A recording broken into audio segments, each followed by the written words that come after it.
This video is going to show one of many possible fixtures to hold this part onto the machine so you can cut it. So this is at minimum going to be two different setups. So what I would probably do is start by cutting this face right here, and then I believe these holes are going to be threaded holes. I think they're 6mm threaded holes.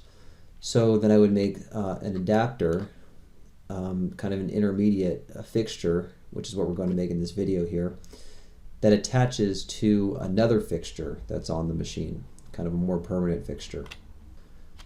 So we're going to kind of make this up. We're don't really have specific dimensions of our fixture, of our primary fixture or anything like that. So we're just going to kind of make it up and just make this intermediate fixture.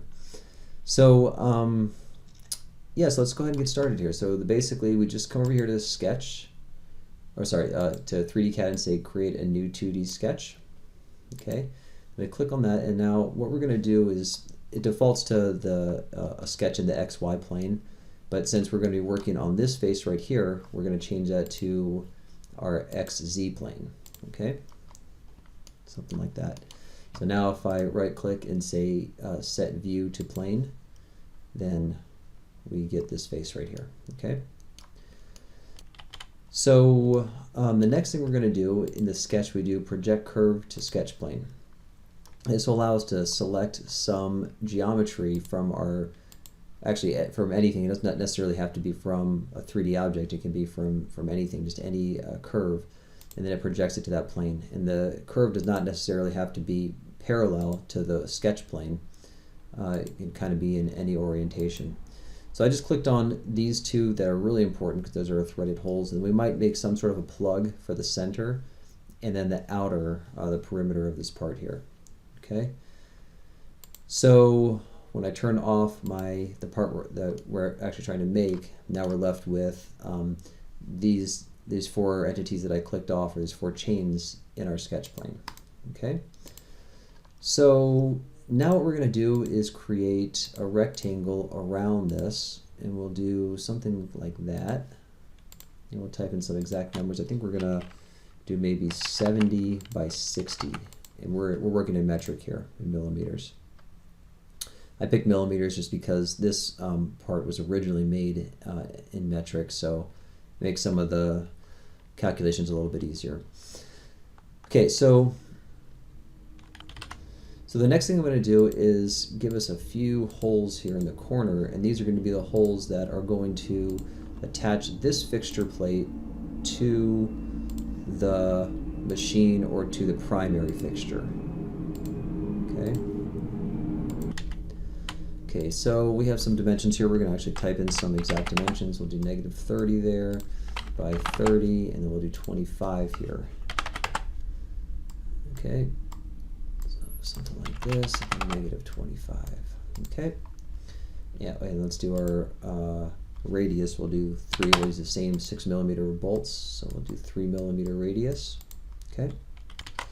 Okay, so now we have really all of our 2D geometry. We're going to start doing some extruding here. So we just do extrude, and we're going to get the outer rectangle there. And that removes everything from the center, which is not quite what we want. So we're going to tell it that we do not want it to automatically find the chains, or find the islands I should say, so it just gives us a block. And then instead we're going to manually pick off some chains. Okay, so we do 0 islands are selected, we're going to change that, and just select these guys right here. We know these are going to be through holes, they're going to go all the way through. And I believe we actually know this is going to be a through hole too, so we'll just go ahead and pull those out while we're at it. Okay, something like that. And yeah, so one other thing is, just for visualization, since our part is on this side, we're not going to extrude negative, we're actually going to extrude positive. So let's go, instead of -25, let's do +40. Okay, so our block's going to be on this side. And you know, this right here alone is probably good enough, right? So we might need a couple of counter bores. So like on this side right here, might have to counterbore this, and then the process would be we just take your part, take this fixture, bolt them together through these 2 holes, okay, and then you bolt the entire fixture onto the machine, onto the primary fixture, using the 4 outer bolts. okay, because those are also through holes. But we'll make this a little bit nicer. You know, we don't really have to. This is probably good enough like that, but make it a little bit nicer. Okay, so let's go ahead and turn off our main part there. And then we'll come over here to extrude again. And again, we'll pick our outer chain here, or sorry, our outer entity there. And then instead of positive 40, we'll just go down, say maybe halfway. We'll go down to 20. And instead of adding it, or instead of making a new solid, we're going to subtract it. Okay, so that'll give us this.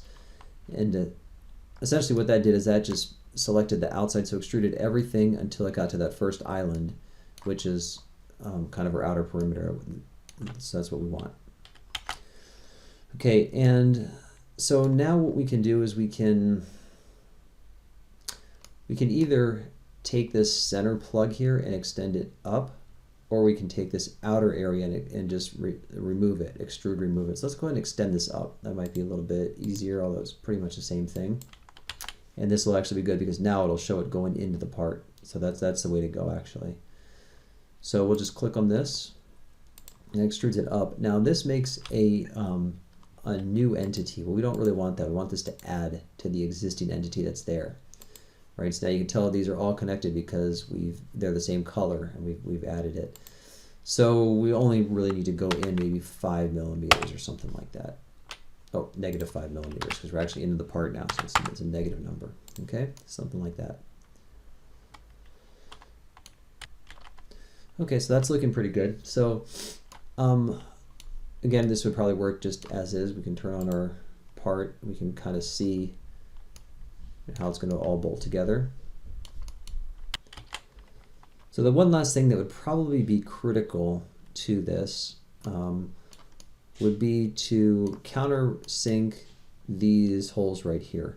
So if you imagine you have to put this whole thing together, then this face is probably going to bolt onto the primary fixture, and so you want these to butt up right next to each other. So we want our bolts to be countersunk into this block.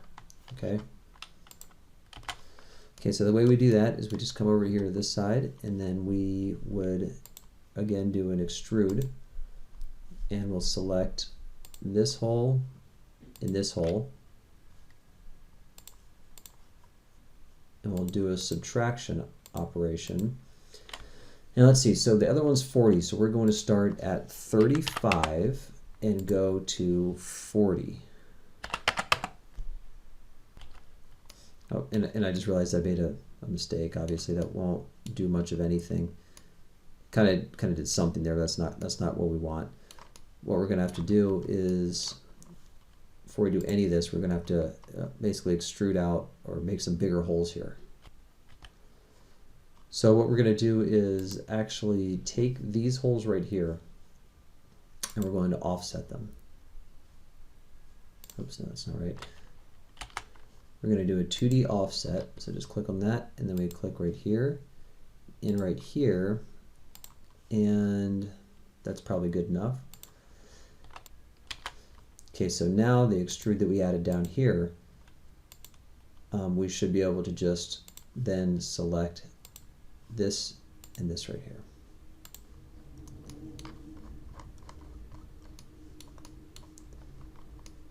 And there we go. And it looks like we went a little bit too far there. The 32 is a little bit too deep, so let's just go ahead and bring that back. Let's go to like maybe 36. So now you can kind of see there's sort of like a skin here between the two. And the reason is because our chains, we have it finding the islands. So basically when it extruded, it just extrude removed from between this one and this one, right? So if I come over here and I turn off find islands on those two chains that we just selected, I expect that that'll fix the problem. Yeah, okay, so that looks good.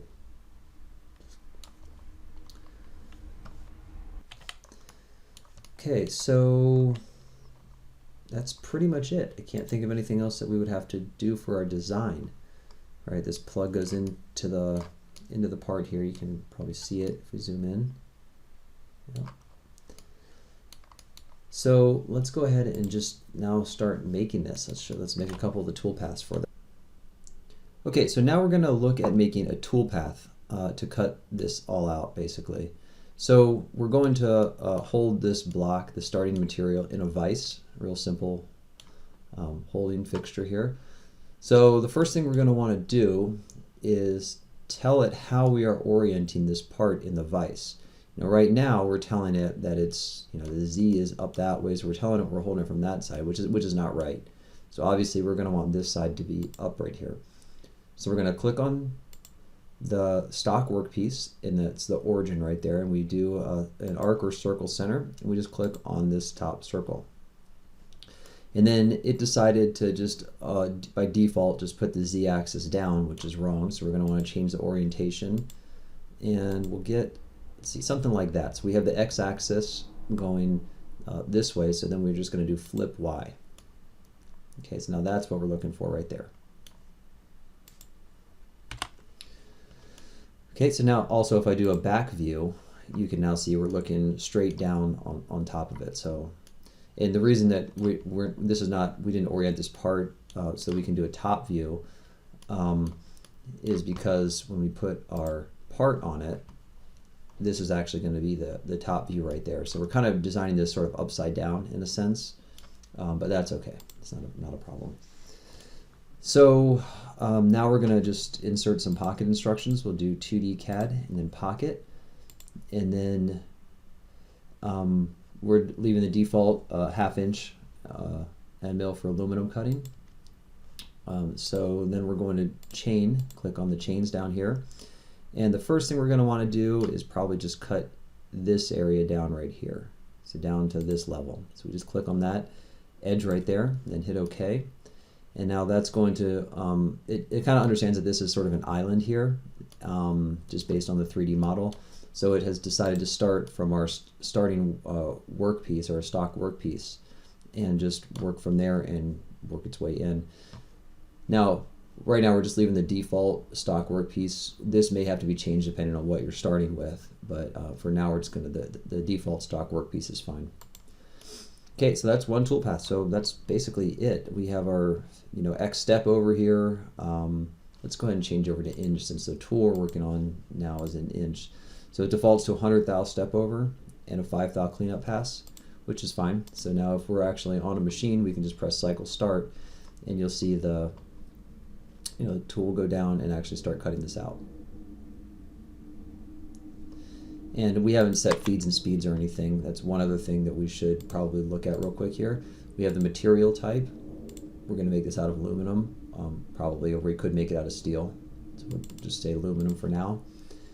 And since we added our pocket routine before we selected our material, we would have to also then select it in the pocket.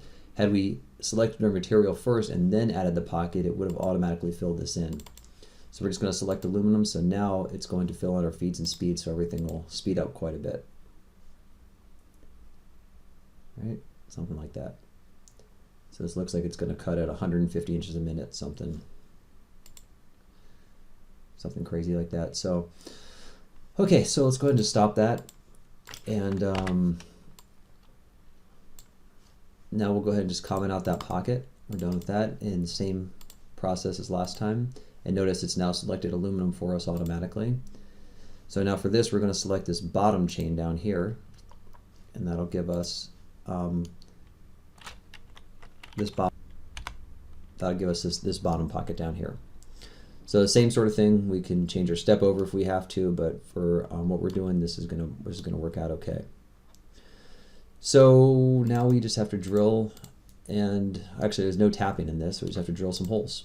So now we come over here to drill and tap. We can comment out the tap, and we'll just comment out the center drill right now just for simplicity. And then our tool, this is going to be, I don't know if I have any drills in here, so we'll just pick, okay, 3/8 drill. I don't know. It should be a 6mm drill. That's what we're cutting this out with here. Okay, but then the chains, we're going to select these 4 outer ones to start with here. And drilling doesn't really have, an accurate depth. We're just going through. So we're going to change our depth in here to say 2 inches, and that's probably going to go too deep, so we're going to do 1 inch, something like that. We just want to get through our part, something like that. Now, we could have selected these two upper holes at the same time, but the problem with that is we're going to have two different sets of depths here. So we're going to want 1 inch here and then maybe 2 inches on the top. So let's go ahead and insert another drill and tap instruction. And we can comment out our center drill and tap again, and then change the pec drill tool to our drill here, and then grab this and this, and then we'll change the depth of this one to say something like 2 inches maybe. Okay, and that's probably a little bit farther than we have to. I'll just do 1 3/4, something like that.